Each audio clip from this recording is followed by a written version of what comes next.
بخاری کی اس حدیث میں آتا ہے کہ عبداللہ بن عباس کا جب یہ قول بیان کرتے ہیں حضرت سعید ابن جبیر، تو ان کو بعض تبع تابعین کہتے ہیں کہ جب ہم لوگوں سے یہ بیان کرتے ہیں نا کہ اس سے مراد خیر کثیر ہے، تو لوگ کہتے ہیں کہ نہیں، الکوثر سے مراد جنت کی ایک نہر ہے الکوثر۔ تو سعید ابن جبیر کہتے ہیں کہ جنت کی وہ نہر بھی تو خیر کثیر میں داخل ہے، حضور کو جو جنت کی نعمتیں ملیں گی وہ بھی کثرت کے ساتھ ملیں گی۔ تو یہ اس کی جو تفسیر ہے نا خیر کثیر والی، یہ سب سے آپٹیمل ہے، اس میں جو ہے وہ حوض کوثر بھی شامل ہے۔ جو صحیح مسلم میں حدیث ہے کہ نبی صلی اللہ علیہ وآلہ وسلم صحابہ میں بیٹھے تھے تو آپ کو اچانک ایک اونگ آئی، تھوڑی دیر بعد جب آپ کی آنکھ کھلی تو آپ مسکرا رہے تھے، اور پھر آپ نے کہا کہ ابھی ابھی اللہ تعالیٰ نے مجھ پہ یہ آیات نازل کی ہیں، بسم اللہ الرحمن الرحیم، یعنی آپ الاسلام نے بسم اللہ سے سٹارٹ کیا، انا اعطیناک الکوثر فصل لربک وانحر ان شانئک هو الابتر۔ اور پھر آپ نے فرمایا کہ جانتے ہو یہ الکوثر کیا ہے؟ تو صحابہ نے کہا اللہ اس کا رسول بہتر جانتے ہیں۔ تو آپ صلی اللہ علیہ وآلہ وسلم نے فرمایا یہ جنت میں ایک نہر ہے جو مجھے اللہ تعالیٰ نے عطا فرمائی ہے، اور اس کے کنارے کی جو مٹی ہے وہ کستوری سے زیادہ خوشبودار ہے، اور اس کے برتن آسمان کے ستاروں کے برابر ہیں۔ اور صحیح بخاری میں آتا ہے کہ شب معراج جب نبی علیہ السلام جنت میں سیر کر رہے تھے تو وہاں آپ کو ایک نہر دکھائی گئی، اور جبرائیل علیہ السلام نے کہا کہ یہ وہ الکوثر ہے جو آپ کو اللہ تعالیٰ نے عطا کی ہے۔ اور آپ صلی اللہ علیہ وآلہ وسلم کے الفاظ ہیں بخاری مسلم دونوں میں کہ اس کا جو مشروب ہے وہ دودھ سے زیادہ سفید، شہد سے زیادہ میٹھا، اور اس کی خوشبو کستوری کی خوشبو سے زیادہ ہے، اور جو کوئی ایک دفعہ میرے حوض کوثر سے وہ مشروب پی لے گا اسے کبھی بھی پیاس نہیں لگے گی۔ جنت میں جو انسان کھائے پیے گا نا وہ بھوک کی وجہ سے نہیں، ذہن میں رکھیے گا، بھوک ایک عیب ہے، پیشاب ایک عیب ہے، نیند ایک عیب ہے، اسی لیے یہ تینوں چیزیں جنت میں نہیں ہیں۔ جنت میں انسان کھائیں گے لذت لینے کے لیے، پیشاب نہیں ہوگا، بخاری مسلم میں الفاظ ہیں خوشبودار ڈکار آئے گی، سارا کھانا ہضم۔ تو جنت چونکہ نعمتوں کا نام ہے، کوئی کمزوری نہیں، وہاں پہ نیند بھی نہیں ہے۔ یہاں پہ تو ہم نیند کیوں یوز کرتے ہیں؟ تاکہ ہم نیکسٹ 24 گھنٹے میں پرفارم کر سکیں، یہ بلکہ بیٹری چارج ہوتی ہے۔ وہ میری خالہ جو ہے نا وہ بڑے پیارے الفاظ استعمال کرتی ہیں، ان کی بیٹی جب چھوٹی تھی نا تو سوئی ہوتی تھی نا تو کون سے پوچھتا تھا بیٹی ہے کہ کہتے ہیں چارجنگ تے لائی ہیں، کیونکہ بچے جب اٹھتے ہیں نا پھر تو آپ ان کو سنبھال بیٹھے، جب تک یہ سونا نہ جائیں سکون نہیں آتا۔ تو وہ جو سوتے ہیں نا وہ چارجنگ پہ لگے ہوئے ہوتے ہیں، پھر جیسے صبح انہوں نے اٹھنا نا ایٹھلی اوپرلی کر دینی ہے۔ تو قیامت میں جنت والے دن آپ کو جنت میں چارجنگ کی ضرورت نہیں ہے، بلکہ نیند وہاں پہ ضرورت ہی نہیں، اللہ تعالیٰ نے ویسے ہی انسان کو اتنی انرجی دی ہوئی ہوگی۔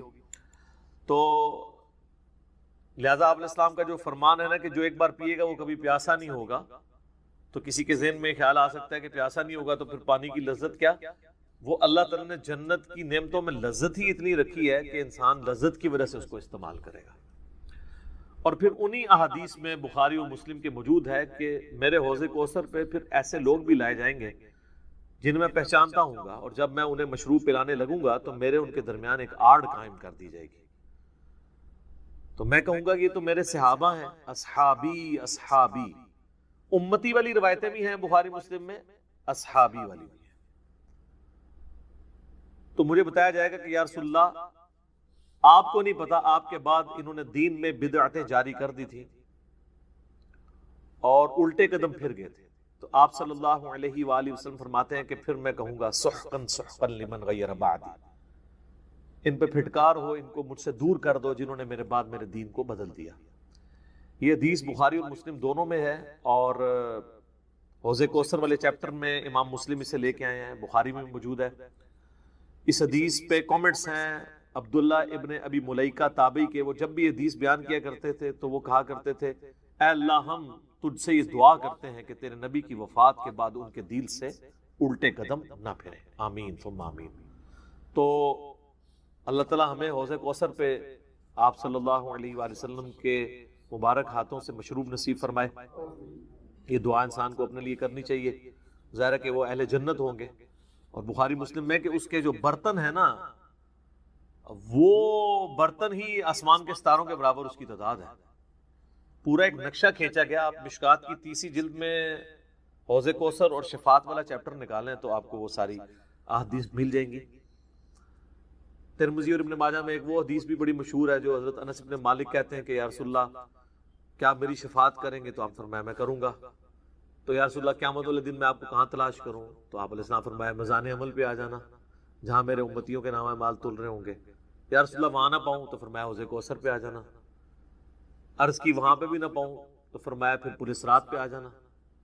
کہا وہاں پہ بھی نہ پاؤں تو آپ فرمایا میں ان 3 جگہوں کے سوا کہیں اور نہیں ہوں گا، یا میں حوض کوثر پہ ہوں گا اپنے پیاسے امتیوں کو مشروب پلا رہا ہوں گا، یا پھر میزان عمل پہ ہوں گا شفاعت کے لیے، یا پھر میں پل صراط پہ ہوں گا اپنے امتیوں کے لیے سلامتی کی دعا کرنے کے لیے۔ تو یہ 3 جگہیں ہیں جہاں پہ آپ صلی اللہ علیہ وآلہ وسلم کو قیامت والے دن تلاش کیا جا سکتا ہے انشاءاللہ تعالی۔ تو یہ حوض کوثر میں وہ خیر کثیر جو ہر طرح کی آپ کو عطا کی گئی وہ بھی شامل ہے، اور اسپیسیفکلی حوض کوثر جو ہے وہ بھی، حتیٰ کہ جو بخاری اور مسلم میں حدیث ہے، آپ نے اپنی وفات سے 1 مہینے پہلے خطبہ دیا تھا غزوہ احد کے شہداء پر، جو آپ نے نماز جنازہ دوبارہ پڑھی تھی 8 سال بعد۔ اس میں الفاظ ہیں، آپ نے فرمایا کہ میرا ممبر جو ہے وہ حوض کوثر پہ لگا ہوا ہے۔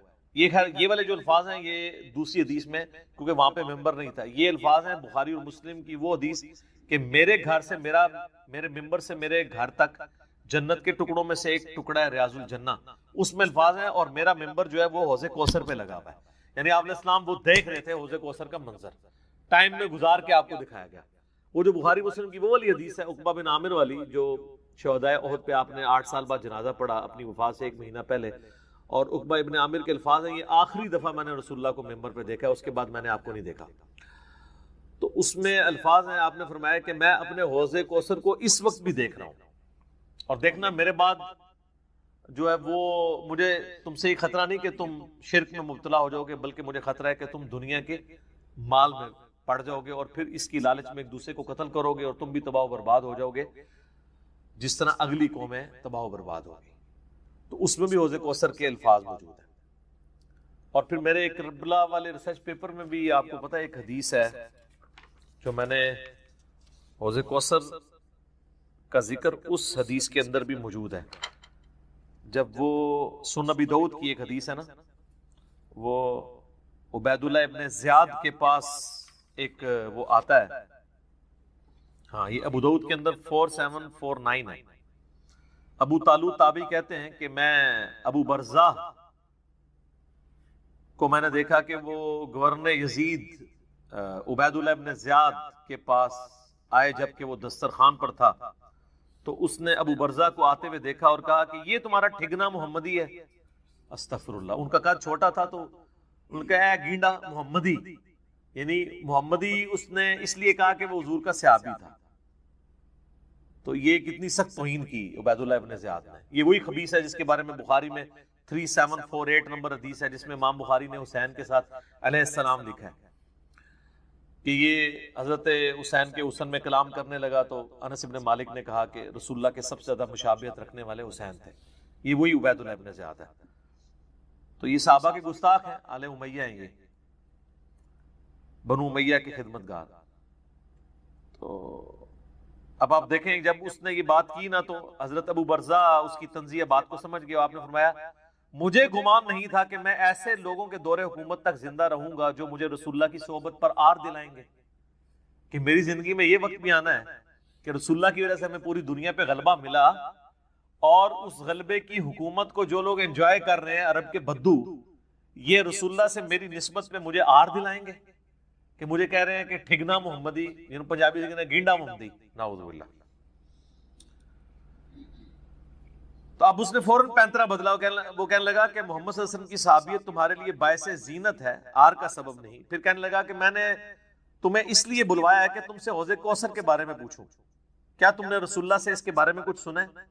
تو ابو برزہ نے فرمایا ہاں، نہ ایک بار، نہ دو بار، نہ تین بار، نہ چار بار، نہ 5 بار، میں نے کئی مرتبہ رسول اللہ صلی اللہ علیہ وآلہ وسلم سے حوض کوثر کے بارے میں سنا، اور جو حوض کوثر کو نہ مانے اللہ تعالیٰ اسے اس کا پینا نصیب ہی نہ فرمائے. اور پھر سیدنا ابو طالوت کہتے ہیں کہ سیدنا ابو برزہ رضی اللہ تعالیٰ عنہ غصے کی حالت میں وہاں سے تشریف لے گئے. انہوں نے بدعا دی کہ جو حضور کے حوض کوثر کو نہیں مانتا اللہ تعالیٰ اس کو حوض کوثر نصیب ہی نہ کرے. تو حوض کوثر جو ہے ایک ریالٹی ہے، اور قیامت والے دن کی چند بڑی ایکٹیویٹیز جو انسان کے لیے تسکین کا باعث ہیں، ان میں سے ایک عرش کا سایہ، اسی طریقے سے یہ حوض کوثر بھی ہے.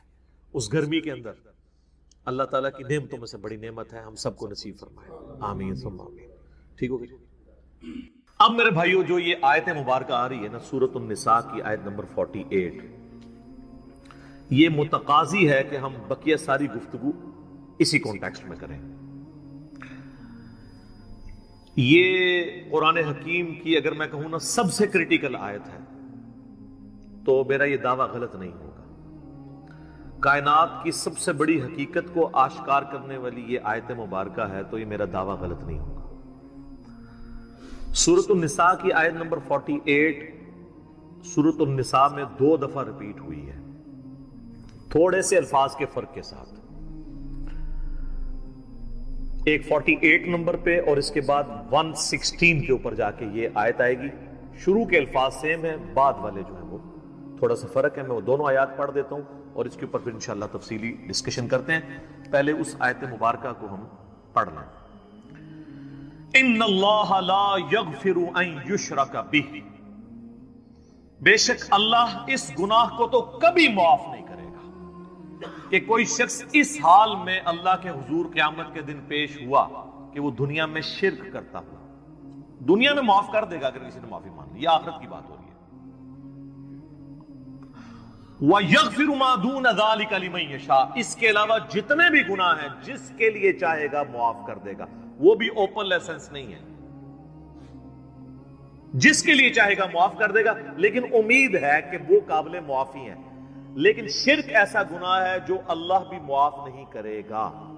اب کوئی کہے کہ جی اللہ کی یہ قدرت کی نفی نہیں ہو جاتی، ان اللہ علی کل شیء قدیر ہے، تو اللہ یہ کیوں کہہ رہا ہے کہ میں شرک بھی معاف نہیں کروں گا؟ اللہ تو شرک معاف کر سکتا ہے، ہم یہ جملہ بھی نہیں بولیں گے کہ کر سکتا ہے. اس لیے لا تبدیل لکلمات اللہ، جو اللہ کی وعیدیں ہیں نا وہ اللہ کے فیصلے ہیں. یہ بہت سخت معاملہ ہے، اللہ کے کلمات نہیں بدلتے.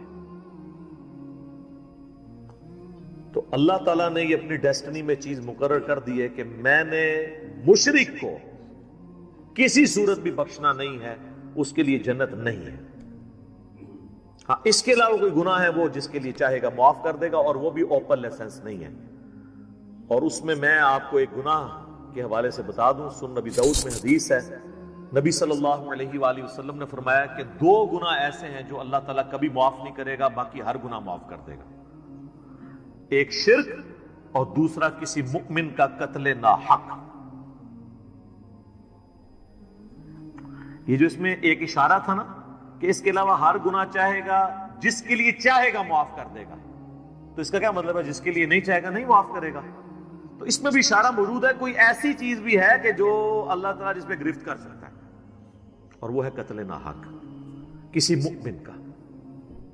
تو اب مجھے بتائیں، جنہوں نے حسین ابن علی اور ان کے ساتھیوں کو ناحق قتل کیا، وہ کس امید پہ بیٹھے ہوئے ہیں؟ اور ان کو جنت کی جھوٹی خوشخبریاں سنانے والے کس امید پہ بیٹھے ہوئے ہیں؟ سوچنے والوں کے لیے یہ چیز کافی ہے. سن نبی داؤد کی حدیث. وَمَن يُشْرِكْ بِاللَّهِ، اور جس نے اللہ کے ساتھ شرک کیا، فَقَدِ افْتَرَىٰ إِثْمًا عَظِيمًا، تو اس نے بہت بڑا جھوٹ اللہ تعالیٰ کے اوپر باندھ دیا، بہت بڑا گناہ کا کام اس نے کیا جس نے شرک کیا۔ اچھا، سورہ نساء کی آیت نمبر 116 جب آئے گی نا، اس میں پہلے الفاظ تو یہی ہوں گے، ان اللہ لا یغفر ان یشرک بہ ویغفر ما دون ذلک لمن یشاء، لیکن اگلے الفاظ ہیں ومن یشرک باللہ فقد ضل ضلالا بعیدا، جو کوئی اللہ کے ساتھ شرک کرے وہ گمراہ ہوا اور گمراہی میں دور جا پڑا۔ اللہم لا تجعلنا منہم، اللہم من احییتہ منا فاحیہ علی الاسلام ومن توفیتہ منا فتوفہ علی الایمان، آمین۔ رضیت باللہ ربا وبالاسلام دینا وبمحمد نبیا صلی اللہ علیہ وآلہ وسلم، آمین۔ اب یہ میرے بھائیو ایسا ٹاپک ہے کہ میں اس پہ اگر کم از کم 2 گھنٹے بولوں نا تو تب میری تسلی ہوگی، لیکن میں نے چونکہ پچھلی قرآن کلاسز جو 344 لیکچرز میں مکمل ہوئی تھی، ان میں اس آیت کے اوپر آلموسٹ 1.25 گھنٹے کی ویڈیو ریکارڈ کروا دی تھی اسی آیت کے اوپر۔ مسئلہ نمبر 3 کے نام سے وہ اپلوڈڈ ہے یوٹیوب کے اوپر، دعا صرف اللہ ہی سے۔ آپ یوٹیوب پہ ویسے بھی لکھیں نا دعا صرف اللہ ہی سے اور علی مرزا، تو وہ ویڈیو کھل جائے گی۔ اور اس کے بعد بھی کئی ایک لیکچرز وقتاً فوقتاً میں نے ریکارڈ کروائے، وسیلے کے نام پر دھوکہ، مجھے تم سے شرک کا خطرہ نہیں، یہ اکثر آپ سنتے ہیں نا، تخت بلقیس والا واقعہ، موسیٰ اور خضر والا واقعہ علیہ السلام، ہر وہ چیز جسے دھوکہ کر کے نا قبر پرستی یا بابا پرستی یا بابوں سے مانگنا سکھاتے ہیں نا، ایک ایک چیز کے اوپر میں نے الگ سے تسلی کروائی ہے قرآن، بخاری اور مسلم کی روشنی میں، الحمدللہ۔ اب وہ سارے لیکچر جمع کریں تو اس ایک آیت پہ کم از کم 10 گھنٹے گفتگو ہو سکتی ہے، لیکن ٹائم تو متحمل نہیں ہے کہ ہم اتنی ڈیٹیل گفتگو کریں، لیکن چند ایک باتیں تو میں ضرور کروں گا۔ ایک ریسرچ پیپر میں نے اس کے اوپر لکھ دیا 8 صفحوں کا، آپ اہل سنت پاک.com پہ ڈاؤن لوڈ کریں گے۔ دعا صرف اللہ ہی سے، میں نے اس کا نام توحید، شرک اس طرح کا نہیں رکھا کیونکہ لوگ ان ناموں سے چڑھ جاتے ہیں، میں نے وہ چیز اس کے نام پہ رکھی کہ جس کے اوپر لوگ چڑھے۔ آپ کسی بھی مسلمان سے، خواہ بریلوی ہو، دیوبندی ہو، اہل حدیث ہو، اہل تشیع ہو، جا کے پوچھیں کہ دعا کس سے کی جاتی ہے تو کیا کہے گا؟ اللہ سے۔ کوئی آپ کو نکھٹو قسم کا بھی بندہ یہ نہیں کہے گا کہ دعا جو ہے وہ کسی فرشتے سے ہو سکتی ہے، کسی جن سے ہو سکتی ہے، کسی پیغمبر سے ہو سکتی ہے۔ نہیں جی نہیں، نماز تے اللہ دی پڑھی دی ہے، دعا بھی اللہ کو منگی دی ہے، لیکن حالت یہ ہوگی کہ وہ دعا اللہ سے یہ مانگ رہا ہوگا، نماز میں تو قرآن کی وہ آیت سورۃ الفاتحہ کی 4 نمبر آیت کم از کم 17 رکھتے ہیں جو فرض ہیں روزانہ کی، ان میں 17 دفعہ پڑھتا ہوگا ایاک نعبد و ایاک نستعین، اے اللہ عبادت بھی صرف کریں گے اور مدد بھی صرف تجھی سے مانگیں گے۔ یہ مدد کون سی؟ دعا والی، غائب میں کسی کو پکارنا۔ ایک تو ہے آپ سامنے بیٹھے ہیں، یہ تو قرآن میں حکم ہے وَتَعَاوَنُوا عَلَى الْبِرِّ وَالتَّقْوَى وَلَا تَعَاوَنُوا عَلَى الْإِثْمِ وَالْعُدْوَانِ، نیکی اور پرہیزگاری کے کاموں میں ایک دوسرے کی مدد کرو، برائی میں مت کرو، یہ تو قرآن میں حکم ہے۔ میں آپ کو کہتا ہوں مجھے پانی پلا دیں، آپ مجھے پانی پلاتے ہیں، تو یہ قرآن میں حکم ہے کہ آپ نے اسباب اختیار کرنا ہے، لیکن آپ بغداد شریف میں، اجمیر شریف میں، اور وہاں بھی قبر میں دفن ہیں، اور آپ مر چکے ہیں، آخرت کی زندگی میں زندہ ہیں، دنیا کی زندگی سے نکل چکے ہیں، اور میں آپ سے کہوں کہ پانی پلا دیں، وہی بات، وہی جملہ ایک فریم آف ریفرنس کے بدلنے سے شرک بن جائے گا، کیونکہ آپ غیر اللہ سے دعا مانگ رہے ہیں۔ ظاہری اس باب میں تو آپ کافر سے بھی مدد مانگ سکتے ہیں۔ صحیح بخاری میں موجود ہے، نبی علیہ السلام جب فوت ہوئے تو آپ کی زرہ بھی ایک یہودی کے پاس گروی رکھی ہوئی تھی، گندم کے عوض، اناج کے عوض، تو آپ نے یہودی سے بھی مدد لی۔ بعض لوگ کہتے ہیں جی نبی علیہ السلام نے غزوہ خیبر پر مولا علی سے مدد مانگی، بھئی مولا علی سامنے موجود تھے، وہ جتنے صاحب آپ کے ساتھ تھے وہ رسول اللہ صلی اللہ علیہ وسلم کے مددگار تھے دین کے اعتبار سے، لیکن آپ نے خیبر کے موقع پر اپنے چچا کو جو آرمی چیف تھے غزوہ بدر اور احد میں، حمزہ بن عبد المطلب، جو کہ اللہ کے شیر ہیں اور سید الشہداء ہیں، المستدرک الحاکم میں حدیث موجود ہے. آپ نے یہ تو نہیں کہا المدد یا حمزہ، امیر حمزہ میری مدد کو پہنچے، کیونکہ وہ فوت ہو چکے تھے. جو سامنے موجود تھے انہیں کو بلانا تھا. تو دو چیزوں کو ہی مکس کرتے ہیں. اچھا مجھے بتائیں بارش کون برساتا ہے؟ اللہ. ڈیوٹی کس کی ہے؟ فرشتوں کی. تو ہم کیا بارش اللہ سے مانگتے ہیں یا فرشتوں سے؟ اللہ سے. فرشتوں سے مانگیں گے تو شرک ہو جائے گا. لہذا یہ پتا چلا کہ اگر ڈیوٹیاں بھی لگی ہوئی ہوں، کہنا نا بزرگوں کی ڈیوٹیاں نے، اللہ دا کہا ڈیوٹی کسی کو نہیں پوری ہوئی. جس مزار دا کہنا نا ڈیوٹی ہے، سارے چرسی پوڈری افیمی اسی مزار تک بیٹھے ہوندے نے، اپنے مزار دے ہوتے ڈیوٹی نہیں پوری ہو رہی انہوں کو. چلے ڈیوٹی لگی بھی ہو پھر بھی آپ پکار نہیں کسی کو سکتے. یہ جھگڑا نہیں ہے کہ مولا علی علیہ السلام مشکل کشا ہیں یا نہیں، شیخ عبد القادر جیلانی رحمت اللہ علیہ مشکل کشا ہیں یا نہیں. یہ تو جھگڑا ہی نہیں ہے. جھگڑا یہ ہے کہ اگر یہ ہو بھی تب بھی مرنے کے بعد، اس دنیا کی زندگی سے جانے کے بعد، آپ ان سے کمیونیکیشن نہیں کر سکتے، نہ کسی فرشتے سے، نہ کسی جن سے، نہ کسی پیغمبر سے. اور اگر آپ ظاہری اسباب کی بات کرتے ہیں تو سب سے بڑا مشکل کشا ظاہری اسباب میں اس کائنات میں انسانوں کے لیے سورج. سورج ختم ہو جائے سارے انسان مر جائیں گے، چاہے کوئی بزرگ ہے یا غیر بزرگ ہے، چاہے مسلمان ہے یا کافر ہے، سارا. سورج ختم، زمین اپنی نباتات نہیں پیدا کر سکتی فوٹو سنتھسس کے ذریعے جو کرتی ہے. جب زمین اگانا چھوڑ دے گی تو اگر آپ جانور بھی کھائیں گے تو کتنا عرصہ، جس طرح ہمارے حکمران ہمیں کہتے ہیں کہ اگر ٹماٹر مہنگے ہیں تو دہی ڈال دو، تو اگر زمین اگانا چھوڑ دے تو ہم جانور کھائیں گے تو کتنا عرصہ، مچھلیاں کھائیں گے تو کتنا عرصہ، وہ بھی ساری مر جائیں گی ہمارے کھانے سے پہلے ہی. دنیا پہ موسموں کا تبدیل ہونا، ہواؤں کا چلنا، ہر زندہ چیز کی خوراک یہ ایک سورج کے اوپر ڈیپینڈنٹ ہے. تو پھر سب سے بڑا مشکل کشا کون ہوا؟ سورج. آج تک کسی کافر نے بھی کہا المدد یا سورج میری مدد فرمائیے، ہمیں کبھی وہم بھی نہیں آتا. سورج کی برکت سے ہی گلیشیئرز کا پانی پگھل کے دریاؤں میں آتا ہے. زمین کے نیچے بھی دریا چلتے ہیں، زمین کے اوپر بھی، جس پانی سے ہم لوگ زندہ ہیں.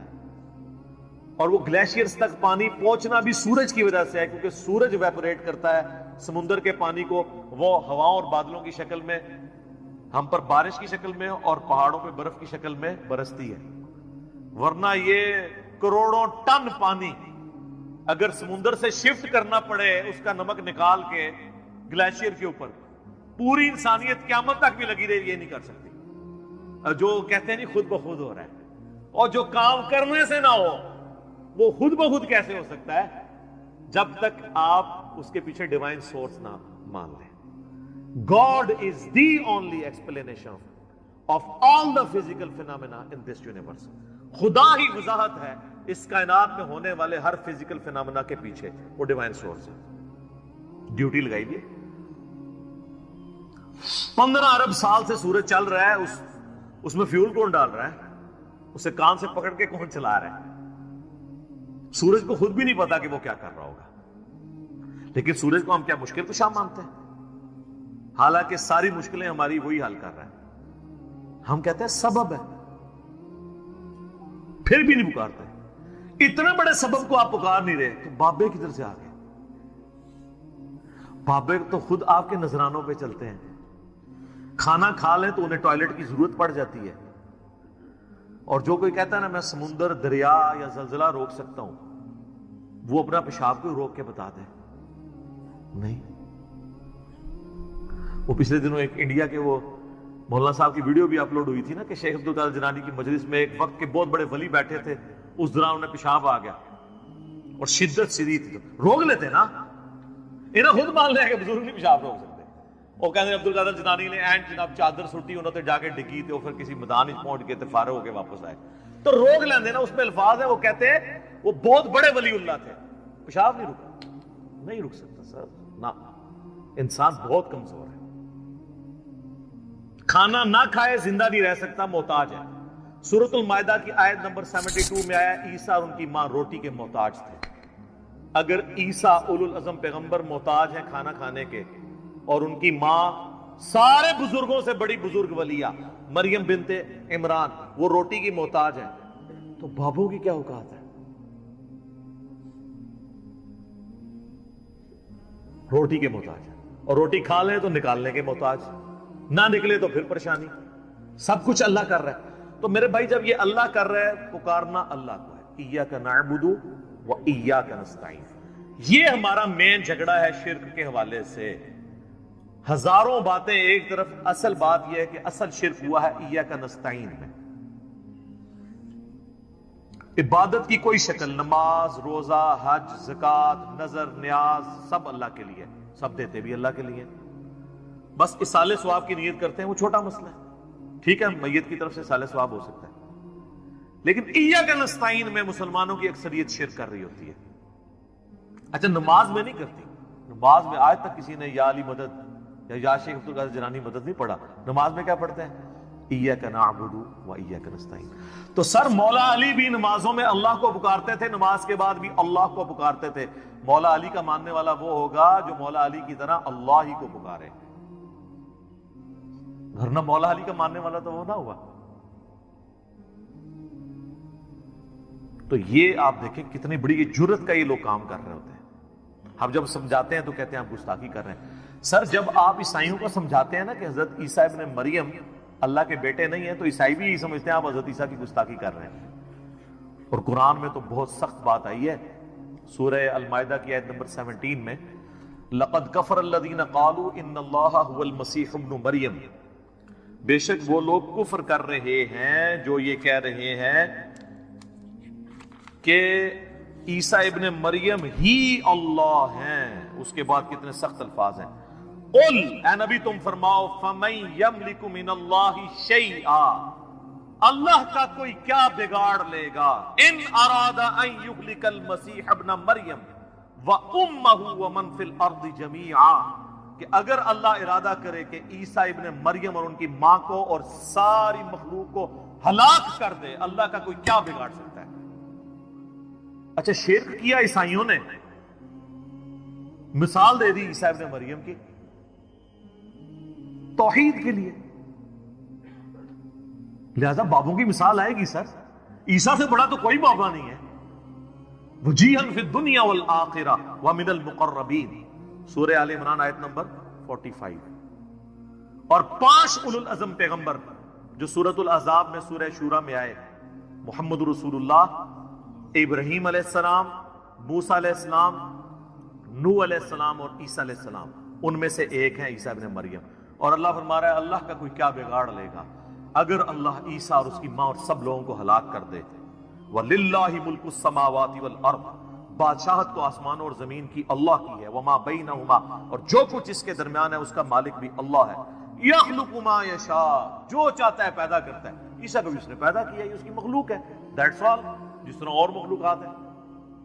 وَاللَّهُ عَلَى كُلِّ شَيْءٍ قَدِيرٌ, اور اللہ تعالیٰ ہر چیز کے اوپر قادر ہے. سر کس لیول پہ جا کے آپ کو اللہ سمجھائے, کس لیول کے اوپر جا کے؟ توحید کا معاملہ بہت سینسٹیو ہے. میں اکثر ایک جملہ بولتا ہوں, شرک is the most sensitive issue in the sight of Allah. Allah کے حضور شرک سے زیادہ کوئی حساس معاملہ نہیں ہے. اس لیے تو یہ آیت آئی ہے کہ اللہ نے ہر گناہ معاف کر دینا لیکن یہ معاف نہیں کرنا. لیکن سر ایک خوشخبری بھی ہے.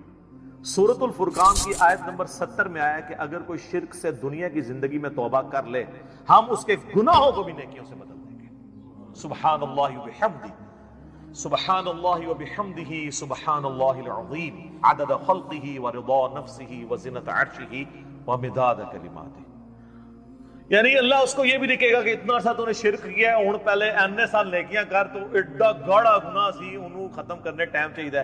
اللہ کہتا ہے تو توبہ کر لے, میں اس گناہ کو بھی نیکی کے برابر تول لوں گا, ایک بار میری طرف آ جا. صحیح مسلم میں حدیث ہے اور جامعہ ترمذی میں بھی, اے میرے بندے اگر تو اتنے گناہ کر لے کہ آسمان تک پہنچ جائیں اور صرف ایک دفعہ مجھ سے معافی مانگ لے, میں تیری توبہ قبول کر لوں گا. اور اے میرے بندے اگر تو زمین و آسمان گناہوں کے بھر کے قیامت والے دن میرے پاس آیا لیکن تو نے ایک گناہ نہ کیا ہوا اور وہ ہے مجھ سے کے ساتھ کسی کو شریک ٹھہرانا تو میں اس قدر مغفرت کے ساتھ اس سے ملاقات کر لوں گا اگر تو نے شرک نہ کیا ہوا. بس یہ گارنٹی دے. ایک تو موٹا موٹا شرک ہے نا, ویسے تو خواہش نفس کو بھی شرک کہا گیا. افرائیت من اتخذ الہہ ہوا, بھلا اس شخص کو دیکھا جس نے اپنی خواہش نفس کو اپنا خدا بنا لیا. وہ بھی چھوٹا شرک تو ہے. فجر کے وقت اذان کی آواز سن کے مسجد میں نہ جانا اور اپنے نفس کی پیروی کرنا یہ بھی شرک کی ایک فارم ہے. اسی لیے ابراہیم علیہ السلام کو سب سے بڑی جو ڈگری قرآن میں اللہ نے دی ہے نا وہ کیا ہے, وما کان من المشرکین, وہ مشرک نہیں تھے. ہاں بندہ کہتا ہے یار یہ کون سی ڈگری ہے, مشرک تو میں بھی نہیں ہوں. نا سر نا, ابراہیم علیہ السلام دی توحید اور تے تہاڈی میری توحید اور. وہ ہر طرح کے شرک سے آزاد ہو چکے تھے. سر اس سے بڑی کیا بات ہوگی. اللہ نے قرآن پاک میں فرمایا کہ سورۃ البقرہ میں کہ جب جب ابراہیم کو اس کے رب نے آزمایا تب تب وہ آزمائش میں پورا اترا. اور سورۃ النجم میں فرمایا ابراہیم وہ ہے جو ہم سے وفا کرنے والا ہے. اور سورہ الصافات میں آیا کہ ہم نے اسے اتنی بڑی آزمائش میں ڈالا کہ اس کے بچے کی قربانی کا اسے حکم دیا تو وہ تیار ہو گیا اس کے لیے. تو انہوں نے بیٹے کو بھی اللہ کے مقابلے پہ کھڑے نہیں ہونے دیا, اس لیے کہا گیا وما کان من المشرکین. یہ کوئی چھوٹی ڈگری نہیں, بہت بڑی ڈگری ہے. تو شرک کا معاملہ بہت سینسٹیو ہے. یہ صحیح مسلم کی میں نے آپ کو حدیث بتائی. ایک اور حدیث ہے صحیح مسلم کے اندر ہی کہ نبی علیہ السلام جب شب معراج گئے تو اللہ تعالیٰ نے ان کو 3 تحفے دیے. نمبر 1 5 نمازیں, نمبر 2 سورۃ البقرہ کی آخری 2 آیات آمن الرسول, اور تیسرا یہ کہ میں گارنٹی دیتا ہوں کہ آپ کا جو امتی شرک نہیں کرے گا نا میں اس کی مغفرت کر دوں گا قیامت والے دن, یعنی at the end of the day, اپنا عذاب بھگتنے کے بعد. یہ نبی علیہ السلام کو گارنٹی دی گئی. بخاری اور مسلم دونوں میں حدیث ہے, نبی علیہ السلام نے 3 دفعہ فرمایا جانتے ہو سب سے بڑا گناہ کون سا ہے, جانتے ہو سب سے بڑا گناہ کون سا ہے, جانتے ہو سب سے بڑا گناہ کون سا ہے. صحابہ نے کہا یا رسول اللہ, اللہ اور اس کا رسول بہتر جانتے ہیں. آپ فرمایا کیا میں تمہیں بتا نہ دوں, تمہیں بتا نہ دوں, بتا نہ دوں. کہ یا رسول اللہ بتائیں. فرمایا اللہ کے ساتھ شرک کرنا. اور ایک اور حدیث ہے بخاری اور مسلم کی, اس میں بھی یہی الفاظ ہیں, لیکن اس میں الفاظ ہیں کہ تم اللہ کے ساتھ شرک کرتے ہو حالانکہ اس نے تمہیں پیدا کیا. پیدا کرنے والا اور پیدا ہوا برابر نہیں ہو سکتے. سر اللہ ہی ہے جو پیدا کرنے والا ہے, باقی سب پیدا ہوئے ہیں, تو وہ اللہ کے مقابلے میں کیسے آ سکتے ہیں؟ نیور, کبھی نہیں آ سکتے. صحیح بخاری اور مسلم میں ایک اور حدیث ہے, معاذ ابن جبل کہتے ہیں کہ میں نبی علیہ السلام کے پیچھے ایک دفعہ سواری پہ گدھے پہ بیٹھا تھا, آپ کے اور میرے درمیان بس ایک پالان کی لکڑی تھی, یعنی آپ علیہ السلام نے اپنے پیچھے وہ ایک چھوٹی سی لکڑی رکھی ہوئی تھی کمر کو سپورٹ دینے کے لیے. اب وہ یہ نقشہ اس لیے کھینچ رہے تھے اپنا رسول اللہ سے قرب بتانے کے لیے کہ میری خوش نصیبی ہے کہ حضور گدھے پہ بیٹھے ہیں آگے اور میرے اور نبی علیہ السلام کے درمیان صرف ایک لکڑی کی وہ پالان کی ڈنڈی ہے لکڑی کی. سر آپ ذرا خوش نصیبی کا لیول دیکھیں. اور نبی علیہ السلام سواری پہ مجھ سے ارشاد فرماتے ہیں معاذ, تو کہتے ہیں میں نے کہا یا رسول اللہ حاضر ہوں, حکم کیجئے. پھر حضور نے دوسری دفعہ کہا اے معاذ, پھر انہوں نے کہا یا رسول اللہ میں حاضر ہوں. تیسری دفعہ بھی اس طرح کہا. پھر حضور نے, یعنی یہ اس لیے آپ کرتے تھے کہ کسی کو اٹینٹیو کریں کہ میں آپ کو بہت بڑی بات کرنے لگا. تو میں معاذ جانتے ہو کہ اللہ کا اپنے بندوں پہ کیا حق ہے؟ کہ رسول اللہ اور اس کا رسول بہتر جانتے ہیں. فرمایا کہ اللہ کا اپنے بندوں پہ یہ حق ہے کہ وہ صرف اسی کی عبادت کریں اور اس کے ساتھ کسی کو شریک نہ ٹھہرائیں. تو پھر نبی علیہ السلام خاموش ہو گئے, سواری تھوڑی آگے گئی. پھر آپ نے کہا معاذ کہ یا رسول اللہ حاضر, لبیک یا رسول اللہ, یہ الفاظ ہیں یا رسول اللہ حاضر ہوں. پھر کہا معاذ لبیک یا رسول اللہ, 3 دفعہ. پھر جانتے ہو جو بندہ یہ کر لے کہ وہ شرک نہ کرے اور اللہ کی ہی عبادت کرے, اس بندے کا اپنے رب پہ کیا حق ہے؟ ہائے ہائے ہائے, بندے کا کیا حق ہو سکتا ہے, بندے کی کیا اوقات ہے؟ لیکن اللہ نے انسان کو یہ عزت دی ہے کہ جو شرک نہیں کرتا اور صرف اس کی بات کرتا ہے وہ پھر اللہ پہ حق رکھتا ہے. کہ ایسے بندے کو اللہ عذاب نہ دے اور قیامت والے دن بخش دے. یہ ہے اس بندے کا حق اپنے رب کے اوپر. اللہم اجعلنا منہم آمین. اللہم انا نسألک جنت الفردوس مع النبیین والصدیقین والشہداء والصالحین آمین. یہ اس بندے کا حق ہو جائے. سنن ابن ماجہ میں اور مسند احمد میں حدیث ہے, معاذ ابن جبل کہتے ہیں, یہی معاذ اور ابو درداء اصحاب صفہ میں سے, وہ کہتے ہیں میرے خلیل نے, میرے جگری یار نے رسول اللہ کے لیے وہی لفظ استعمال. اللہ کی یاد, لا الہ الا انت سبحانک انی کنت من الظالمین, سورۃ الانبیاء میں آیا. اور اللہ تعالیٰ نے فرمایا سورہ الصفات میں کہ اگر یونس اس دعا کے ساتھ ہمیں یاد نہ کرتا, ہائے ہائے, تو پھر اسی دن مچھلی کے پیٹ سے نکالا جاتا جس دن کے مردے نکالے جائیں گے. یعنی قیامت تک, یعنی وہ مچھلی یونس کی قبر بن جاتی اگر وہ یہ دعا نہ کرتا. اس سے کئی رزلٹ نکلے. ایک تو رزلٹ یہ نکلا کہ یہ دعا اللہ کو اتنی محبوب ہے کہ وہ اللہ جس کا جلال اتنا ہے کہ وہ اپنے پیغمبر کو بھی کہہ رہا ہے کہ تو نے قیامت والے دن ہی نکلنا تھا, کہ مجھے اتنا غصہ ہے تیرے اوپر, گناہ کے اوپر نہیں, لغزش کے اوپر, وہ غصہ بھی ٹھنڈا ہوگا. اس لیے میں کہتا ہوں سب سے بیسٹ استغفار جو آئے ہیں ان میں سے ایک لا الہ الا انت سبحانک انی کنت من الظالمین ہے. اور جامعہ ترمذی میں حدیث ہے, جو شخص بھی یونس کی دعا کے ساتھ اللہ کی طرف متوجہ ہوا اللہ اسے محروم نہیں لوٹائے گا. یہ اسماء اعظم میں سے ہے. اور قرآن میں بھی ہے کذالک ننجی المؤمنین, مومنین کو بھی ہم نجات دیں گے جو یہ یونس کی طرح دعا مانگے گا. یہ تو قرآن میں بھی ذکر ہے. لا اچھا اس کی دیکھیں ترجمہ کتنا پیارا ہے, لا الہ الا انت, کوئی معبود نہیں سوائے تیرے, سبحانک, اللہ تو تو غلطیوں سے پاک ہے, انی کنت من الظالمین, میں تو انسان ہوں, غلطیاں کروں گا. یار اس سے بہتر انداز ہو سکتا ہے کہ یا اللہ تو تو غلطی اس لیے نہیں کرتا کہ تو پاک ہے, تو پاک تو صرف تو ہے, مخلوق تو اس لیول پہ پاک ہو ہی نہیں سکتی. اس لیے ورنہ تو ہم مخلوق کو بھی سبحان پیغمبروں کے ساتھ بھی لگا رہے ہوتے. انسان جتنا بھی پرفیکٹ ہو پاک نہیں ہو سکتا. انبیاء کو اللہ نے گناہوں سے پاک کیا ہے, لغزشیں ان سے بھی ہوئی ہیں. حضرت آدم علیہ السلام سے لغزش ہوئی ہے, نوح علیہ السلام نے کافر بیٹے کے لیے دعا کی ہے, موسیٰ علیہ السلام سے بندہ مر گیا, نبی علیہ السلام کی 4 لغزشیں قرآن میں ذکر ہوئی ہیں. غزوہ احد پہ بددعا نکل گئی تھی زبان سے, تو وہ سورہ آل عمران میں آیا کہ آپ کو کوئی اختیار نہیں ہے, آپ نے بددعا دی ہے, اللہ چاہے تو ان کو ہدایت دے. اور پھر اسی خالد بن ولید کو ہدایت بھی مل گئی, اور اسی مبارک زبان سے جس سے بددعا ملی تھی سیف اللہ کا لقب بھی مل گیا. ٹھیک ہے, یہ سر اللہ کے اختیار ہے. پرفیکٹ صرف گاڈ ہے, اس کی کوئی مخلوق بھی پرفیکشن میں اس لیول پہ نہیں جا سکتی. مخلوق کی یہ اللہ کا نقص نہیں ہے بلکہ مخلوق کا نقص ہے کہ جو مخلوق ہوگا نا وہ پرفیکٹ نہیں ہو سکتا. جیسے خالق ہمیشہ سے ہے, مخلوق ہمیشہ سے ہو ہی نہیں سکتی. وہ کہتے ہیں نا, اکثر لوگ سوال کرتے ہیں کہ اللہ تعالیٰ اپنے ساتھ کا ایک اور خدا پیدا کر سکتا ہے. ہم کہتے ہیں یہ محال ہے, اس لیے کہ جو پیدا ہوگا وہ خدا ہوگا ہی نہیں. جو پیدا ہو گیا تو خدا کون ہے, لم یلد ولم یولد. ٹھیک ہو گیا. تو ذکر بھی کریں سر, اللہ کو یاد کریں, جھوم جھوم کے ہر جگہ ذکر کریں. کوئی پروٹوکول نہیں, نہ وضو نہ غسل, ذکر کے لیے کوئی پروٹوکول نہیں ہے.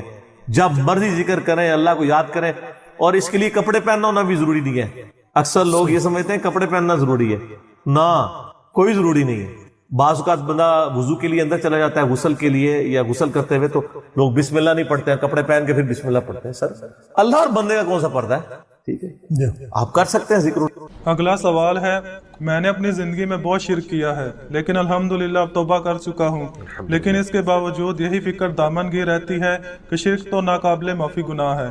معلوم نہیں کہ میری توبہ قبول ہوگی بھی یا نہیں, مجھے بتائیں میں کیا کروں. آپ سب سے پہلے تو اس طرح کے خیالات سے توبہ کریں جو آپ کر رہے ہیں. ٹھیک ہے, اس کی وجہ یہ ہے کہ سورہ التوبہ کی آیت نمبر 70 میں اللہ تعالیٰ نے فرمایا کہ جو شخص توبہ کر لے سچے دل کے ساتھ, اور اس سے پہلے بڑے بڑے گناہوں کا ذکر ہوا ہے, ان میں سے ایک شرک بھی. بلکہ اب یہ کریٹیکل سوال ہے تو میں یہ آیت پڑھ کے بھی بتا دیتا ہوں. پارہ نمبر 19 کے اندر جا کے سورہ الفرقان کی آیت نمبر ہے یہ 70. اعوذ باللہ من الشیطان الرجیم, بسم اللہ الرحمن الرحیم. ہاں جی, یہ آ گیا, والذین لا يدعون مع اللہ الہا آخر. یعنی اللہ تعالیٰ اہل ایمان کی نشانی بتا رہا ہے کہ وہ ایسے لوگ ہیں کہ وہ اللہ کے ساتھ کسی اور کو الہ کے طور پر نہیں پکارتے. ولا يقتلون النفس التي حرم اللہ الا بالحق, اور کسی جان کو ناحق قتل نہیں کرتے. ہاں بفتوی شریعت والا معاملہ علیحدہ ہے، یعنی قتل کے بدلے قتل، وہ بھی گورنمنٹ کا جوڈیشری کا کام ہے، آپ نے خود نہیں کرنا. ولا یزنون، نہ زنا کرتے ہیں. ومن یفعل ذلک یلقى اثاما، جو کوئی یہ 3 گناہ کرے گا ان قریب ان کا عذاب چکھ لے گا. کون سے 3 بڑے گناہ گنوائے گئے ہیں؟ نمبر 1 اللہ کے ساتھ شرک، نمبر 2 قتل ناحق، اور نمبر 3 زنا. حتیٰ کہ بخاری مسلم میں ایک حدیث ہے کہ نبی علیہ السلام سے جب بڑے بڑے گناہوں کے بارے میں پوچھا گیا نا تو آپ نے یہی 3 گناہ گنوائے اور پھر آپ نے کہا قرآن پڑھ کے دیکھو. یعنی نبی علیہ السلام بھی اپنی بات کی دلیل میں قرآن پیش کرتے ہیں. ماشاءاللہ تعالی. والذین لا يدعون مع اللہ الہا آخر ولا يقتلون النفس التي حرم اللہ الا بالحق ولا يزنون ومن يفعل ذلك يلقى اثاما يضاعف له العذاب يوم القیامة ويخلد فيه مہانا. جو یہ 3 گناہ کرے گا اس کے لیے عذاب دگنا کر دیا جائے گا قیامت میں، اور وہ ذلیل و خوار کر کے آگ میں یعنی جھونکا جائے گا. الا من تاب، ہاں اگر کوئی ان گناہوں سے توبہ کر لے. کون سے؟ نمبر 1 شرک، نمبر 2 قتل ناحق، اور نمبر 3 زنا. وآمن وعمل عملا صالحا، اور ایمان لے آئے، یعنی ایمان تو پہلے بھی ہوگا نہیں، صحیح والا ایمان، اور نیک عمل کرے. فَأُولَئِكَ يُبَدِّلُ اللَّهُ سَيِّئَاتِهِمْ حَسَنَات، تو پھر ایسے شخص کے گناہوں کو بھی اللہ تعالیٰ نیکیوں سے بدل دے گا. صرف معافی نہیں سر، جتنے بڑے بڑے گناہ تھے اسی لیول کی بڑی بڑی نیکیاں. وَكَانَ اللَّهُ غَفُورًا رَحِيمًا، اور اللہ تعالیٰ تو بخشنے والا مہربان ہے. وَمَن تَابَ وَعَمِلَ صَالِحًا، جو کوئی توبہ کرے اور نیک اعمال کرے. فَإِنَّهُ يَتُوبُ إِلَى اللَّهِ مَتَابًا، تو اللہ تعالیٰ کہتا ہے کہ میرے ذمہ ہے اس کی توبہ کو قبول کرنا. یعنی اللہ تعالیٰ نے اپنے اوپر خود سے واجب کیا، حالانکہ اللہ تعالیٰ کسی چیز کا پابند نہیں ہے کہ جو میری طرف رجوع لائے گا میں اسے ضرور معاف کروں. تو اگر کسی شخص کو اس طرح کا وہم آتا ہے نا، اور یہ وہم اس لیے بھی آ رہا ہوتا ہے، بعض اوقات لوگ یعنی اس کا ترجمہ کرتے ہوئے بالکل لفظی ترجمہ کر رہے ہوتے ہیں. قرآن حکیم کی آیات چونکہ پورے کانٹیکسٹ کے ساتھ ہوتی ہیں، بیک گراؤنڈ میں آیات نازل ہوئی ہوتی ہیں، لہٰذا میں جب بھی ان آیات کا ترجمہ کرتا ہوں نا، جب اسپیسیفکلی شرک کو ایڈریس کر رہا ہوتا ہوں، میرا لیکچر نمبر ہے مسئلہ نمبر 3 دعا صرف اللہ ہی سے، اور سچ پیپر بھی ہے اس کے اوپر، تو ہم یہ ترجمہ جو ہے نا یہ آیت ان اللہ لا یغفر ان یشرک بہ، بے شک اللہ اس گناہ کو کبھی معاف نہیں کرے گا کہ کوئی شخص اللہ کے حضور قیامت والے دن اس حال میں پیش ہوا کہ اس نے دنیا میں شرک کیا ہوا، یعنی بغیر توبہ کے وہ مرا. وَيَغْفِرُ مَا دُونَ ذَلِكَ لِمَن یشاء، اور شرک کے علاوہ ہر گناہ معاف کر دے گا، وہ بھی اوپن لائسنس نہیں، جس کے لیے چاہے گا. یعنی جو شخص شرک سے توبہ کیے بغیر گیا نا، اس کی تو توبہ ہے ہی نہیں قیامت. ہاں دنیا میں کر گیا وہ معاملہ علیحدہ ہے، قیامت میں اللہ سے اس حال میں ملا کہ اس نے دنیا میں شرک کیا ہوا اور توبہ نہیں کی، تو اللہ تعالیٰ اس کا گناہ معاف کرے. وَمَن يُشْرِكْ بِاللَّهِ فَقَدْ ضَلَّ ضَلَالًا بَعِيدًا، جو کوئی شرک کرتا ہے وہ گمراہی میں دور جا پڑا. وَلِعَوْذُ بِاللَّهِ تَعَالَى.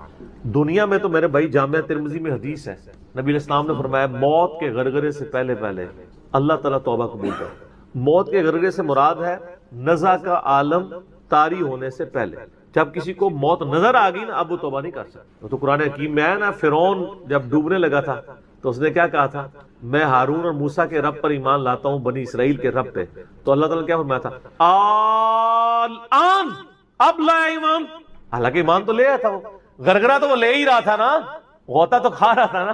تو موت کے غرغرے سے مراد ہے نزع کا عالم طاری ہونے سے پہلے. اور اس میں ایک پوائنٹ کئی دفعہ ہائی لائٹ کر چکا ہوں، یہاں پہ بھی کر دوں. اگر آپ کو کسی شخص کے بارے میں یہ پتا چل جائے نا کہ اس کو لا علاج بیماری لگ چکی اور وہ کچھ عرصے میں ایکسپائر ہو جائے گا، جیسے کینسر ہے، یعنی ہم نے یہ لرن کر لیا نا کہ کینسر جب 3rd سٹیج کے اوپر پہنچ جاتا ہے تو وہ انسان بچتا نہیں. جس شخص کو کینسر ہوا ہے یا سپوز اس کے گردے فیل ہو گئے یا دل بالکل ایج پہ پہنچ چکے، ایسے لوگوں کو یعنی پاکستان انڈیا میں تو لوگ چھپاتے ہیں کہ پہلے ہی نہ کہیں مر جائے. وہ سن کے کتنی حیران کن بات ہے کہ مسلمان جس کے لیے موت ایسٹ ہونی چاہیے، چلو کافر کو تو سمجھ آتا ہے، اس نے تو دنیا ہی کبائی ہے نا، مسلمان بھی یعنی مرنے سے پہلے مر جاتے ہیں موت کا سن کے. ایسا تو نہیں ہونا چاہیے اصولاً. اور یہ ٹانٹ اللہ نے قرآن پاک میں یہودیوں کو دی ہے سورہ جمعہ کے اندر، کہ کہتے ہیں نا اللہ کے بڑے چہیتے ہیں، ان کو کہو کہ تم موت کی تمنا کرو اگر تم سچے ہو. اگر تم اللہ کے چہیتے ہو تو پھر موت تو تمہارے لیے خوشخبری ہونی چاہیے، لائبلٹی نہیں ہونی چاہیے، ایسٹ ہونی چاہیے. اب یہی تان ہمیں بھی آ رہا ہے، مسلمان کی حالت نہیں چاہیے اس کو موت کا پتہ چلے تو جناب وقت سے پہلے ہی مرنے کی کوشش کرے. تو لیکن آپ یورپ امریکہ میں اگر کسی کو بیماری ہو نا اس کو بتا دیا جاتا ہے کہ سر پلان کر لیں 6 مہینے ہیں، اور 6 مہینے بھی ان کے پلان ہے، وہ 6 سال بھی ہو سکتے ہیں، 6 گھنٹے بھی ہو سکتے ہیں، وہ تو اللہ کی مرضی ہے، وہ ایک ایسٹیمیٹ بتاتے ہیں۔ یہاں پہ لوگ چھپا لیتے ہیں۔ اس کا نقصان یہ ہے کہ نہ وہ اپنی لائف کو یعنی کوئی وراثت کے پوائنٹ آف ویو سے مینج کر سکتا ہے، اور سب سے بڑھ کے اسے توبہ کی طرف آپ کو لانا چاہیے۔ میں تو کہتا ہوں جی کسی کو کینسر ہو گیا ہے، ابھی اس میں موت کا غرغرہ نہیں آیا، کوئی کینسر ہوا ہے نا، پتہ نہیں کب مرنا ہے، ٹھیک ہے نا، نزع کا عالم بھی نہیں ہے، اس کو سب سے پہلے بتائیں کہ بھائی تمہیں لا علاج بیماری ہے، تمہاری ڈیتھ کسی بھی وقت ہو سکتی ہے، اللہ کی طرف رجوع لاؤ۔ سر اس نے پوری زندگی بھی عیاشی کی تھی نا، وہ اپنی آخرت مینج کر سکتا، وہ تو خیر کر سکتا ہے، ہمیں بھی اپنی آخرت مینج کرنی چاہیے۔ روزانہ مرنے سے پہلے توبہ کرنی چاہیے۔ روزانہ ہم مرتے ہیں نا، صحیح بخاری میں حدیث ہے نا، نبی علیہ السلام رات کو سوتے ہوئے کیا دعا مانگتے تھے؟ اللہم باسمک اموت و احیا، میں تیرے نام پر مرتا اور جیتا ہوں، یعنی سوتا اور جاگتا ہوں، کیونکہ صحیح بخاری میں حدیث ہے موت جو ہے وہ نیند کی بہن ہے۔ اور جب آپ صبح اٹھتے ہیں تو وہ بھی صحیح بخاری میں دعا ہے، الحمدللہ الذی احیانا بعد ما اماتنا والیہ النشور، تمام تعریفیں اس اللہ کے لیے ہیں جس نے مجھے مرنے کے بعد زندہ کیا، یعنی موت کے بعد زندہ، اور میں نے پلٹ کے اس کی طرف جانا ہے۔ تو رات کو سونے سے پہلے توبہ کریں، اور سب سے بیسٹ توبہ تو وہ بخاری مسلم میں حدیث ہے، جس نے رات میں سورۃ البقرہ کی آخری 2 آیات پڑھ لی اسے ہر چیز سے کفایت کر جائیں گی۔ آمن الرسول بما انزل الیہ من ربہ والمؤمنون کل آمن باللہ وملائکتہ وکتبہ ورسلہ لا نفرق بین احد من رسلہ وقالوا سمعنا واطعنا غفرانک ربنا والیک المصیر لا یکلف اللہ نفسا الا وسعها آنورڈ۔ اس میں تجدید ایمان بھی ہے، اللہ پر ایمان، کتابوں پر، فرشتوں پر، اس کے بعد دعائیں ہیں، ربنا لا تؤاخذنا ان نسینا واخطانا، اس کے اندر توبہ شامل ہے۔ سب سے بیسٹ تجدید ایمان جو ہے سورہ بقرہ کی آخری 2 آیات ہیں، اور یہ ہمارے وظیفے میں ہم نے بلو کارڈ کے اوپر بھی لکھا ہے کہ نبی علیہ السلام نے فرمایا، اور یہ حدیث بخاری مسلم دونوں میں، جو شخص رات کو سونے سے پہلے سورۃ البقرہ کی آخری 2 آیات پڑھ لے، اس میں جو کچھ اللہ سے مانگا ہے وہ اس کو دے دیا جائے گا، یہ بھی الفاظ ہے۔ تو اس میں کیا کچھ مانگا ہوا ہے؟ تو تجدید ایمان۔ پھر صحیح بخاری میں حدیث ہے کہ نبی علیہ السلام نے فرمایا جو صبح یقین کے ساتھ 1 دفعہ پڑھ لے سید الاستغفار، اور شام سے پہلے اگر مر گیا سیدھا جنت میں جائے گا، اور اگر شام کو پڑھ لیا پورے یقین کے ساتھ، یقین سے مراد ہے کہ باقی توبہ کا اس کا ارادہ ہوا، صبح سے پہلے مر گیا سیدھا جنت۔ اللہم انت ربی لا الہ الا انت خلقتنی وانا عبدک وانا علی عہدک ووعدک ما استطعت اعوذ بک من شر ما صنعت ابوء لک بنعمتک علی وابوء بذنبی فاغفر لی فانہ لا یغفر الذنوب الا انت۔ یہ سید الاستغفار ہے۔ تو یہ وہ ہے توبہ جو روزانہ کرنی چاہیے، نزع سے پہلے یعنی صبح پہ پڑھے، شام کو پڑھے۔ بلکہ مسند البزار میں صحیح سند کے ساتھ ہے کہ نبی صلی اللہ علیہ وآلہ وسلم ہر فرض نماز کے بعد بھی سید الاستغفار پڑھتے ہیں، ہر فرض نماز کے بعد۔ ایک تو ہم پڑھتے ہیں نا اللہ اکبر استغفر اللہ استغفر اللہ استغفر اللہ اللہم انت السلام منک السلام تبارک یا ذا الجلال والاکرام، اس کے بعد آپ سید الاستغفار آیت الکرسی بھی پڑھیں، آیت الکرسی کے بارے میں بھی آیا ہے سنن نسائی الکبریٰ کے اندر صحیح سند کے ساتھ، ہم نے گرین کارڈ میں ڈالا ہے کہ جو شخص آیت الکرسی فرض نماز کے فوراً بعد پڑھے گا مرتے ہی جنت میں جائے گا، لیکن نماز پڑھے گا، خالی آیت الکرسی نہیں، نماز کے فوراً بعد، تو نماز بھی اس کو پڑھنی چاہیے۔ تو اس طرح یعنی تجدید ایمان والا یہ معاملہ بھی کرنا چاہیے، اور یہ وہم ہی نہیں بننا چاہیے کہ اللہ تعالیٰ معاف نہیں کرے گا۔ صحیح بخاری اور مسلم دونوں میں حدیث ہے کہ میں اپنے بندے کے گمان کے قریب ہوں، جو بندہ میرے لیے گمان کرتا ہے میں ویسا ہوں اس کے۔ جو شخص یہ کہتا ہے اللہ مجھے معاف نہیں کرے گا تو اس کو واقعی اللہ معاف نہیں، اور جو کہے گا کہ اللہ تعالیٰ مجھے معاف کر دے گا اسے اللہ معاف کر۔ تو انشاءاللہ تعالیٰ یہ کبھی ایسا نہیں کرنا چاہیے اللہ تعالیٰ سے نا امیدی والا معاملہ۔ آپ اپنے رب کے وعدوں پر، نبی صلی اللہ علیہ وسلم کے وعدوں پر یقین رکھیں کہ جس شخص نے سچے دل سے توبہ کی ہے اس کی نہ صرف توبہ قبول ہوگی سورۃ الفرقان آیت نمبر 70 کے تحت، بلکہ اس کے گناہوں کو بھی نیکیوں سے بدل دیا جائے گا۔ تو اللہ تعالیٰ رجوع لانے والوں کو پسند فرماتا ہے، بار بار رجوع لاتے رہنا چاہیے، اللہ تعالیٰ سے اپنے آپ کو آزاد نہیں کرنا چاہیے، نیکی کی ہو یا نہ کی ہو، گناہ کیا ہو یا نہیں کیا، یہ علیحدہ سے بات ہے۔ نبی علیہ السلام سے بڑھ کر کون نیک ہو سکتا ہے؟ صحیح بخاری میں حدیث ہے کہ میں بھی روزانہ 70 سے زیادہ دفعہ اپنے رب کی طرف استغفار لے کے آتا ہوں، استغفر اللہ و اتوب الیہ، نبی علیہ السلام۔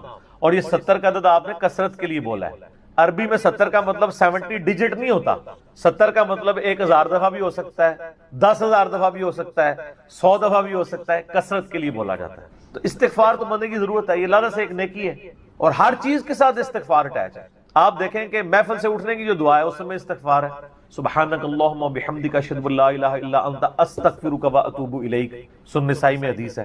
پھر سنن نسائی الکبریٰ میں حدیث ہے کہ نبی علیہ السلام وضو کے بعد بھی یہ دعا پڑھتے تھے، سبحانک اللہم و بحمدک اشہد ان لا الہ الا انت استغفرک و اتوب الیک، اور فرمایا یہ پڑھ لو تو یہ اللہ تعالیٰ قیامت کے دن تک کے لیے اس کو سنبھال کے رکھ دے گا، تمہیں اس کے عوض نیکیاں ملیں گی، ٹھیک ہے نا۔ تو رجوع اللہ، استغفار، ہر وقت اللہ کی طرف رجوع لاتے رہنا۔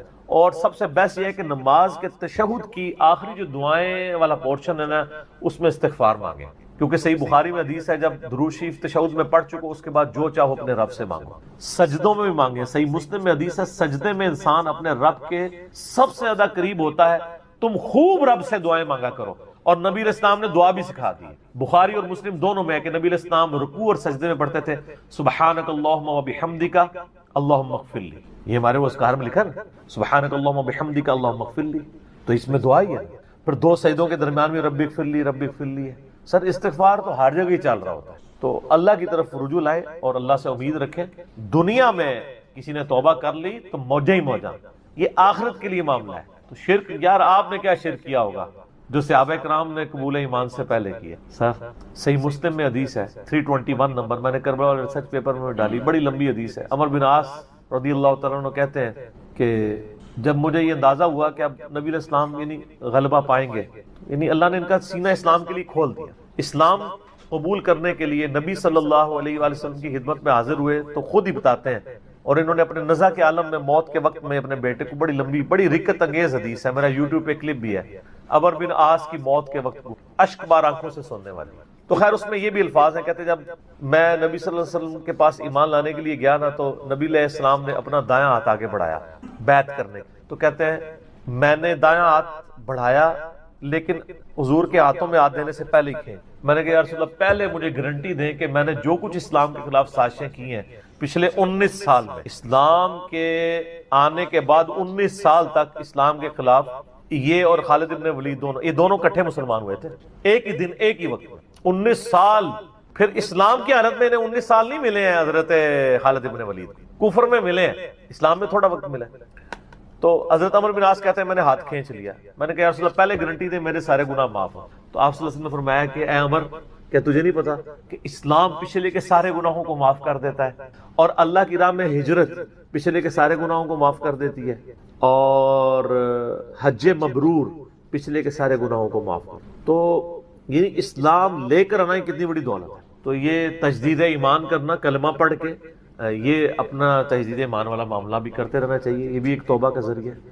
اللہ سے امید رکھیں، اللہ کو اصل میں باغی پسند نہیں ہے، جو گناہ کر کے توبہ کر لیتے ہیں نا وہ اللہ کو بڑے پسند ہیں، اتنے پسند ہیں کہ ایک بڑی عجیب و غریب روایت ہے صحیح بخاری اور مسلم میں، صحیح مسلم میں ذرا زیادہ ڈیٹیل ہے کہ نبی علیہ السلام فرماتے ہیں اگر تم گناہ کرنا چھوڑ دو گے تو اللہ تعالیٰ تمہیں ختم کر دے گا، اور ایسی مخلوق لے کے آئے گا کہ جو گناہ کرتی ہو اور اللہ ان کو معاف کر کے خوشی محسوس کرے۔ اچھا اس کو بعض لوگوں نے دوسری طرف لے لیا، ان کا جی اللہ تعالیٰ گناہوں سے بڑا خوش ہوتا ہے، نہیں نا، اصل میں یہ بتانا چاہ رہے تھے نبی صلی اللہ علیہ وآلہ وسلم کہ انسان کے اندر بلٹ ان فالٹ رکھا گیا ہے کہ وہ غلطی کرے گا، اصل مسئلہ یہ ہے کہ وہ آدمی بنے۔ آدم نے اپنی غلطی کو جسٹیفائی کیا نہیں، جب غلطی کی تو کیا کہا ربنا ظلمنا انفسنا وان لم تغفر لنا وترحمنا لنکونن من الخاسرین، معاف کر دیا اللہ نے۔ شیطان نے اپنی غلطی کی جسٹیفیکیشن دینا شروع کر دی، میں ایسے بہتر ہوں، تو نے اس کو مٹی سے بنایا، مجھے آگ سے بنایا ہے، میں اس کو کیسے سجدہ کروں۔ جو اپنی غلطی کی جسٹیفیکیشن دے وہ شیطان ہوتا ہے، اور جو اپنی غلطی کی جسٹیفیکیشن دیے بغیر سیدھی معافی مانگ لے وہ آدمی ہوتا ہے۔ ہم کہتے ہیں نا آدمی، آدم کے ساتھ اس کی مضبوط ہو جاتی ہے۔ تو رجوع اللہ، تو وہ نبی علیہ السلام یہ بتانا چاہ رہے تھے کہ ایسی مخلوق جو گناہ نہ کرے وہ تو آلریڈی اللہ کے پاس موجود ہے، فرشتے۔ اللہ نے انسان اور جن کو ایسی مخلوق بنایا ہے جو اپنی ول سے اپنے رب کو چوائس کرے، فَأَلْهَمَهَا فُجُورَهَا وَتَقْوَاهَا، ان میں یعنی برائی کا مادہ بھی رکھ دیا، اچھائی کا بھی، وہ خود اپنی عقل ایز اے انسٹرومنٹ یوز کر کے یہ اللہ تعالیٰ کو خود سے وہ چوز کرے۔ ایسی مخلوق اللہ کو چاہیے تھی۔ سر یہی وہ چیز ہے جیسے انسان فرشتوں سے افضل ہو جاتا ہے، اور میں اکثر کہا کرتا ہوں کہ یہ وہ دولت ہے جو جبرائیل کے پاس بھی نہیں ہے۔ سر جبرائیل مجھ سے اگر میرا ایمان ایکسچینج کرنا چاہے نا میں نہیں کرتا۔ جبرائیل نے خدا کو مانا ہے خدا کی مرضی سے، اور میں نے خدا کو مانا ہے اپنی مرضی سے، اس کا کوئی ایکویلنٹ نہیں۔ اسی لیے انسان اشرف المخلوق ہے، اسی لیے انسان کو اللہ نے اتنا درجہ ہے فرشتے سے بہتر انسان بننا، مگر اس میں لگتی ہے محنت۔ انسان بنے آدمی بنے، یہ نہ ہو کہ اولئک کالانعام بل ہم اضل، جو سورۃ الاعراف میں ہے کہ وَلَقَدْ ذَرَأْنَا لِجَهَنَّمَ كَثِيرًا مِنَ الْجِنِّ وَالْإِنسِ، جنوں اور انسانوں کی اکثریت دوزخ کے لیے ہی پیدا ہوئے ہیں۔ یہ اللہ نے ایکسپرٹ اوپینین دیا، یہ نہیں ہے کہ میں نے دوزخ کے لیے ان کو بنایا۔ ساتھ یہ ہے کہ ہم نے ان کو کام دیے تھے، یہ سنتے نہیں، سننے کا سا نہیں سنتے، آنکھیں دی تھی دیکھتے نہیں، دیکھنے کا سا دیکھتے نہیں، یعنی عبرت والا، اور عقل دی تھی، دل دیے تھے، آپ عقل کر لیں ترجمہ، دل کر لیں، وہ سوچتے نہیں ہیں۔ اولئک کالانعام بل ہم اضل، یہ تو چوپایوں کے مانند ہے بلکہ ان سے بھی بدتر ہیں، جو آنکھ کان اور عقل کو یوز کر حق بات تک نہیں پہنچتے۔ ولا تقف ما لیس لک بہ علم، 10 کمانڈمنٹس میں سے 9 کمانڈ کیا ہے؟ سورہ بنی اسرائیل آیت نمبر 36، اے انسان کسی چیز کی پیروی اس وقت تک مت کرنا جب تک تجھے اس کے بارے میں ڈیفینیٹ علم حاصل نہ ہو جائے۔ ان السمع والبصر والفؤاد کل اولئک کان عنہ مسئولا، بے شک کان، آنکھیں اور عقل ان کے بارے میں پوچھا جائے گا، تم نے ان کو یوز کر کے حق بات تک پہنچنے کی کوشش کیوں نہیں کی ہے؟ اچھا ہم کوشش ماشاءاللہ کر رہے ہیں لیکن دنیا میں حق بات تک پہنچنے۔ میں آپ سے ایک چھوٹا سا سوال کرتا ہوں، آپ موٹر بائک پہ جا رہے ہو، دن کے وقت آپ نے ہیڈ لائٹ کھولی ہوئی ہو، سامنے سے آپ کو کوئی یوں اشارہ کرے تو آپ اسے گالی سمجھیں گے؟ فوراً ہیڈ لائٹ آف کریں گے۔ لیکن معذرت کے ساتھ آپ کوئی دینی غلطی کر رہے ہو اور آپ کو کوئی ہائی لائٹ کرے تو آپ اس دینی غلطی کے ہائی لائٹ ہونے کو اسی اشاری کی طرح سمجھیں گے یا آگے سے اس کو پڑھ دیں گے؟ جہاں تو یہی ہوتا ہے، پڑھ دیتے ہیں۔ اسی لیے اکثر لوگ بتانا ہی چھوڑ گئے ہیں، وہ کہتے ہیں یار کہ دسیو کتنے بوڑھے ہو چکے ہیں، وضو کرنے کا طریقہ نہیں، یہاں تک صرف بازو اوپر کیا ہوتا ہے، ان کو پتہ نہیں کہ کون سمیت دھونا ہے، سال لوگ دیکھ رہے ہوتے ہیں، کہتے ہیں یار چھوڑ۔ حالانکہ وہی بندہ اس وقت گڑھے میں گرنے لگے نا تو کتنے لوگ اس کو پکڑانے کے لیے آ جائیں گے، کیونکہ وہ فزیکلی نظر آ رہا ہوگا نا، آخرت کا گڑھا نظر نہیں آ رہا نا، انسان کہتا ہے خیر ہے۔ یہی ہمدردی ہماری آخرت کے پوائنٹ آف ویو سے بھی ہونی، اور یہی حوصلہ ہمیں سننے کے اعتبار سے بھی ہونا چاہیے۔ میں اکثر کہتا ہوں کہ دنیا میں اگر آپ کو گالی دے کے بھی آپ کے دنیا کے نفع کی کوئی بات کرے نا، فلانا ٹینگیا تو اتنے بیٹھے ہیں، ادھر تو اناؤنسمنٹ ہوئی ہے کہ جناب جو اپنا شناختی کارڈ لے کے آ جائے تو اس کو راشن فری مل رہا ہے، تو آپ کو اس دوست کی گالی یاد آئے گی کہ یار بڑی مہربانی، بعد میں بھی آ کے بھی شکریہ ادا کریں گے۔ لیکن وہی دوست آپ کو پیار محبت سے بات سمجھائے کہ یار یہ تم غلط کر رہے ہو، آپ اس کو کتے کی طرح پڑ جاتے ہیں، اور کوئی نہیں تو کہتے ہیں اس کو تمیز ہی نہیں بات کرنے کی۔ دنیاوی طور پہ وہ گالی نکال کے بھی دنیاوی فائدے کی بات کرے تو آپ تمیز کو نہیں دیکھتے، اور آپ کے آخرت کے فائدے کی بات وہ لجاجت سے بھی کرے تو آپ کہتے ہیں تمیز سے نہیں بات کر رہا۔ اصل میں آپ نے خود کبوتر کی طرح آنکھیں بند کی ہوئی ہیں، بلی کو غائب کرنا چاہتے ہیں لیکن بلی غائب نہیں ہوگی، تھوڑی دیر بعد آپ کی گردن مروڑ لے، بولے اعوذ باللہ تعالیٰ۔ یعنی یہ ایک انسان کے اوپر ایک موت کی تلوار تو لٹک رہی ہے، ٹھیک ہو گئے تو ان کو کہ بے فکر ہے، توبہ قبول ہے انشاءاللہ تعالی۔ اگلا سوال، کیا فرض نماز کے بعد 3 بار استغفر اللہ کے بعد ایک دفعہ سید الاستغفار بھی پڑھ سکتے ہیں؟ یہ بدعت تو شمار نہیں ہوگا؟ نہیں، کوئی بدعت نہیں ہوگا۔ صحیح مسلم میں حدیث ہے کہ نبی علیہ السلام فرض نماز کے بعد 3 دفعہ استغفر اللہ پڑھتے تھے اور پھر ایک دفعہ پڑھتے تھے اللہم انت السلام و منک السلام تبارکت یا ذا الجلال والاکرام۔ اور بخاری اور مسلم دونوں میں ہے کہ فرض نماز کا مکمل ہونا نبی علیہ السلام کی ہم تکبیر کی آواز سے پہچانتے تھے، یعنی بلند آواز سے آپ اللہ اکبر کہتے تھے۔ پہلے ایک دفعہ اللہ اکبر بلند آواز سے کہنا ہے، پھر 3 دفعہ آہستہ آواز میں استغفر اللہ۔ یہ ہمارے اہل حدیث بھائی جو ہیں اس سنت پہ عمل کر رہے ہیں، لیکن وہ استغفر اللہ بھی اونچا بولتے ہیں۔ استغفر اللہ اونچا بولنا خلاف سنت ہے، صرف اللہ اکبر بلند آواز۔ اور دوسری طرف علماء عرب ہیں، انہوں نے اپنے اذکار کارڈ میں سے اللہ اکبر نکال ہی دیا ہوا ہے، وہ صرف استغفر اللہ پڑھتے ہیں۔ اور جب ان سے پوچھیں کہ یار اللہ اکبر نہیں پڑھتے، وہ کہتے ہیں نہیں، یہ جو بخاری مسلم میں ہے نا کہ نبی علیہ السلام بلند آواز سے تکبیر پڑھتے تھے، تو تکبیر سے مراد استغفر اللہ ہے۔ دیکھیں آپ بندہ کو ضد میں، استغفر اللہ کس عربی ڈکشنری میں تکبیر ہے؟ اگر آپ نہیں مانتے تو ہم آپ کو علم الکلام اور فقہ والا جواب دیتے ہیں۔ بخاری مسلم میں حدیث ہے، حضرت ابو ہریرہ کہتے ہیں کہ نبی علیہ السلام جب نماز شروع کرتے تو تکبیر کہتے، جب رکوع میں جاتے تو تکبیر کہتے، جب رکوع سے سر اٹھاتے تو سمیع اللہ لمن حمیدہ ربنا ولک الحمد کہتے، جب سجدے میں جاتے تو تکبیر کہتے، جب سجدے سے سر اٹھاتے تو تکبیر کہتے۔ تو کیا وہ استغفر اللہ کہتے تھے؟ کہتے نہیں، وہ اللہ اکبر ہی ہوتا تھا۔ تو بخاری مسلم میں جو ہے کہ نماز کا ختم ہونا میں تکبیر کی آواز سے پہچانتا تھا، تو وہ بھی پھر استغفر اللہ نہیں، تکبیر ہی ہے۔ یہ میں نے فقی علماء عرب کو بھی دی تھی، اور وہ بڑے ضد میں ہیں۔ وہ کسی کارڈ کے اوپر ان سے جو عربی کارڈ بھی چھپ کے آتے ہیں نا، آپ لوگ اگر دیکھیں نا، وہ اللہ اکبر نہیں لکھا ہوتا۔ یہ تو شکر ہے دارالاسلام والوں نے، چونکہ انٹرنیشنلی سب سے بڑا ادارہ ہے اہل حدیث کا، انہوں نے جو اذکار والے چھاپے ہیں اس میں اللہ اکبر چھاپا ہے، تو یہ عام ہوا ہے، ورنہ پاکستان کے اہل حدیث بھی اس کے اندر مبتلا ہو گئے تھے۔ اب ایون یہاں جو عرب ملکوں سے اہل حدیث آتے ہیں نا، وہ اللہ اکبر نہیں اونچا کہتے ہیں، وہاں پہ ٹرینڈ نہیں ہے، وہ سنت ہی کھا گئے ہوئے۔ دیکھو ایک سوال میں کتنے جواب دیتے ہیں، تو استغفر اللہ کے بعد آپ سید الاستغفار پڑھ سکتے ہیں. بخاری میں حدیث ہے جو بندہ سید الاستغفار